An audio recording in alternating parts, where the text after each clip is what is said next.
Alright, for number 4, we're basically trying to find the density of a gas, and we need two things. We need the mass of that gas and the volume that that gas would take up.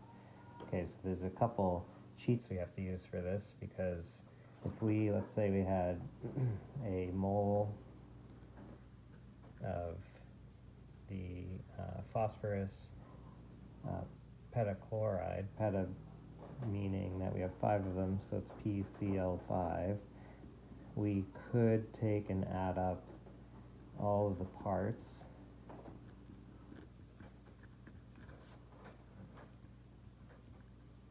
So this is our phosphorus part, and this is the chlorine part of that. So we know that 1 mole of this particular compound would have a formula mass of 208.5 grams per mole. Now that should also take up exactly 22.4 liters, because 1 mole of any gas, and this is a gas, should take up 22.4 liters of space. The issue is that we're not at standard conditions because we have a pressure of 1.20 atmospheres, and we have a temperature of 25 degrees Celsius. So neither of those are going to work correctly.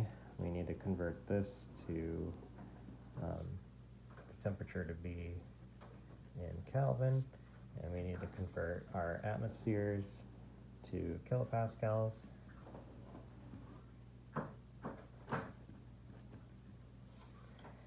And then we can use them in the combined gas law equation to find out what our volume at these conditions should be equal to. So the P1 V1 over T1 is equal to P2 V2 over T2, and we're again solving for V2 in this equation, so we have V2 is going to be equal to P1 V1 T2 over T1 P2.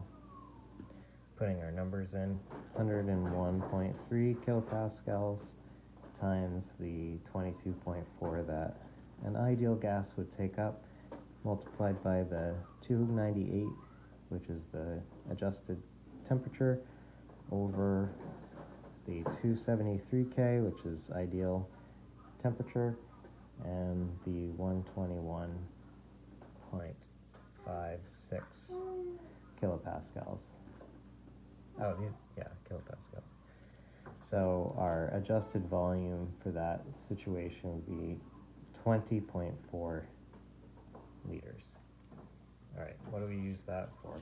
So if we look back at our original equation, density is equal to mass over volume. Now we know our mass for 1 mole would be 208.5 grams, and we know that at our current conditions, a mole of any gas should take up 20.4 liters, now that we've adjusted it for the non-ideal conditions. So we end up with 15.1 grams per liter. Now, we have to calculate the molar mass of a vapor in B, so this is all A. In B, we're kind of working in the other direction, because we know that it's got 2.9 grams per liter at 20 degrees Celsius. So we're looking at 293K for that. And we need to see what the vapor has for density at those, in that 1 atmosphere.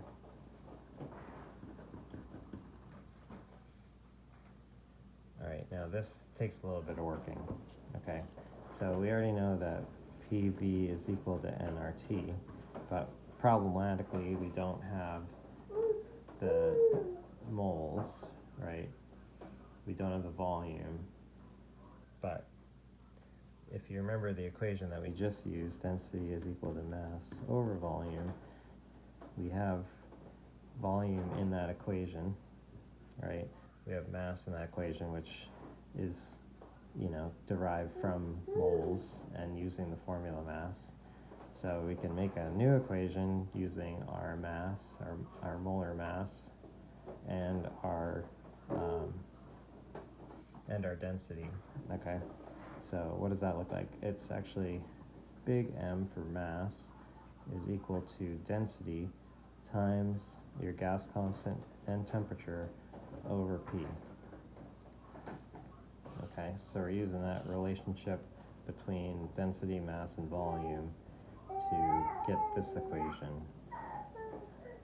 Right, Christian? So we use 2.9 times 8.314